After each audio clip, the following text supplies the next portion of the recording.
जय श्री कृष्णा, जय सिया राम। श्री रामचंद्र जी और श्री कृष्ण जी ही परम ब्रह्म हैं।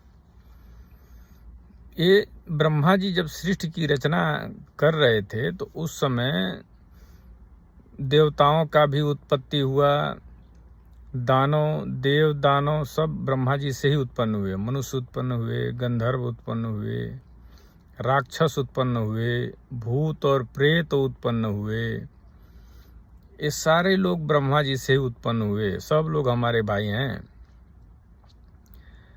तो जब सब लोग ब्रह्मा जी से ही उत्पन्न हुए हैं और भगवान के ही अंश हैं, ब्रह्मा जी भगवान नारायण के नाभि से उत्पन्न हुए हैं। ब्रह्मा जी से सारा जीव उत्पन्न हुआ है। तो कुल मिला जुला करके जो भी जीव है, चाहे वो भूत पिशाच है या मानव है, देव है, दानव है, जो भी है वो सब भगवान का अंश है। क्योंकि सृष्टि रचयिता ब्रह्मा जी सृष्टि को जब सृष्टि का विस्तार करना था तो सबका रचना किए। देवों का, दानवों का, मानवों का, गंधर्व, किन्नर, भूत पिशाच सबका। और ये बात है श्रीमद् भागवत महापुराण में सब लिखा हुआ है। तो और किस भूत पिशाच से बहुत लोग डर जाते हैं। डरना भी नहीं है, क्योंकि वो भी ब्रह्मा जी के ही अंश हैं और भगवान के आदेश से ही वो भी इस सृष्टि में हैं। मनुष्य को रहने के लिए भूमि है, पृथ्वी है, देवताओं के रहने के लिए आकाश है, और भूत पिशाचों के रहने के लिए बीच वाली जो जगह है, धरती और आकाश के बीच का जगह है। तो वो लोग भी किसी को सताते नहीं हैं। वो तो सारे सृष्टि में हर तरह के जीव हैं। तो जो जैसा कर्म करता है उसी के हिसाब से कौन उसको दंड देगा वो भगवान निर्धारित कर देते हैं। अपने घर में ही कोई ऐसा भाई, बंधु, हित मित्र, कोई ऐसा साथी बन जाता है जो जीवन भर दुख देता है, तो उसके लिए आदमी क्या करेगा? वो तो भूत पिशाच नहीं है, वो तो मनुष्य ही है। तो इसलिए जगत में सारे जीव भगवान के अंश हैं और इंसान के कर्म के अनुसार उसको भोग मिलता है, दुख मिलता है, सुख मिलता है। सुख देना रहता है तो देवता प्रसन्न हो जाते हैं, दुख देना रहता है भूत पिशाच लोग आ जाते हैं। और भी बहुत सारे रहस्य हैं। यह जरूरी नहीं है कि भूत पिशाच दुख दें, देवता ही सुख दें। जब तुलसीदास जी को भगवान की प्राप्ति करनी थी तो उनको तो भूत ही उनको बताया था कि हनुमान जी कहाँ मिलेंगे। जो वह शौच के लिए जाते थे तो जो पानी बच जाता था वो पानी एक वृक्ष में गिरा देते थे। रोज का यही काम रहता था। तो भूत वही पीता था, क्योंकि वो लोग दूषित पानी ही पीते हैं। तो एक दिन वह प्रसन्न हो गया और कहा कि आप क्या चाहते हैं? तो उन्होंने कहा, तुलसीदास जी कहे कि हमको कुछ चाहिए नहीं, हमें तो भगवान से मिलना है बस, और कुछ नहीं चाहिए। तो वो भूत ने कहा कि हम भगवान से तो आपको नहीं मिलवा पाएंगे, लेकिन ये बता देंगे भगवान कैसे मिलेंगे। आप हनुमान जी से मिलिए, जहाँ कथा होती है वहीं पे हनुमान जी सबसे पहले आते हैं और सबसे बाद में जाते हैं। और आप ध्यान दीजिए, उन्हीं से आप मिलिए, वो भगवान से मिलवा देंगे। तो एक भूत ही तुलसीदास जी की मदद किए थे। तो ऐसा नहीं है कि भूत भी गलत होते हैं, वो तो सृष्टि की रचना में हैं। ब्रह्मा जी ने उनकी रचना की है।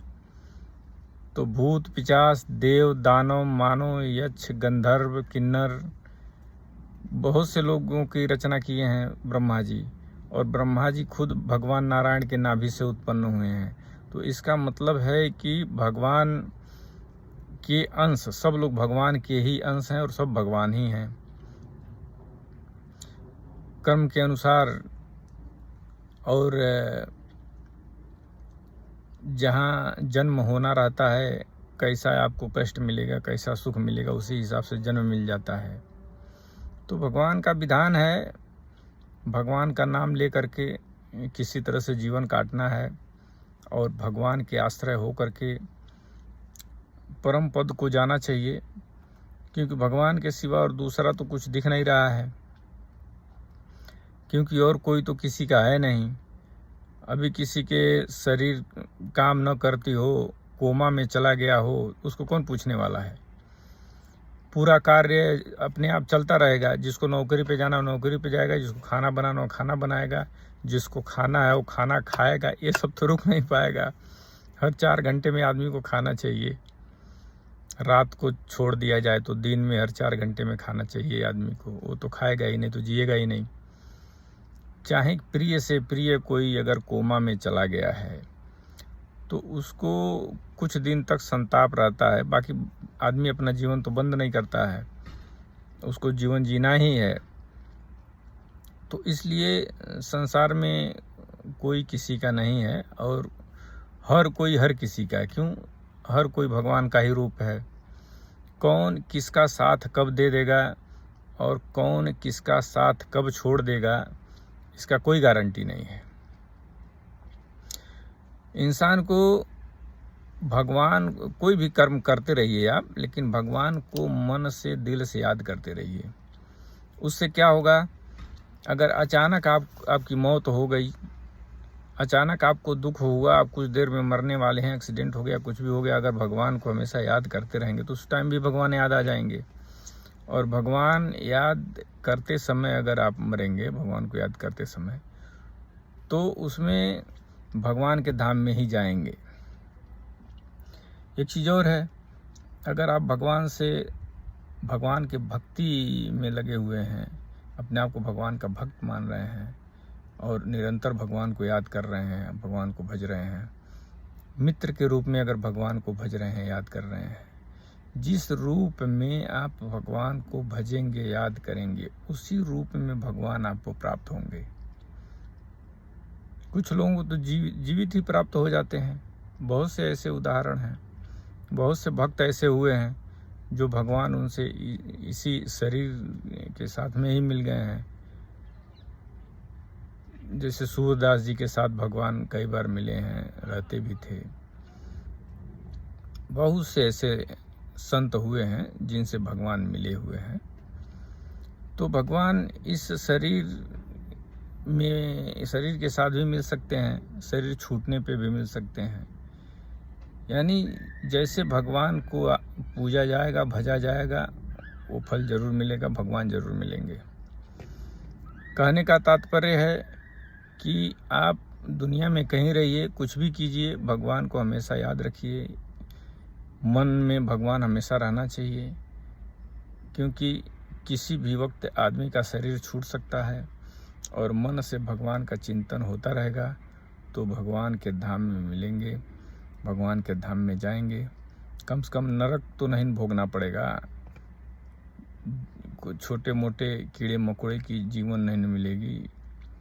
अगर बाई चांस भगवान का, अगर आप सत्पुरुष हैं, भगवान को नहीं प्राप्त कर पाए हैं, तो अगर जन्म हो तो अच्छे जगह पे जन्म हो जाएगा, जिससे फिर भगवान की प्राप्ति के लिए प्रयत्न करेंगे, फिर भगवान की प्राप्ति हो सकती है।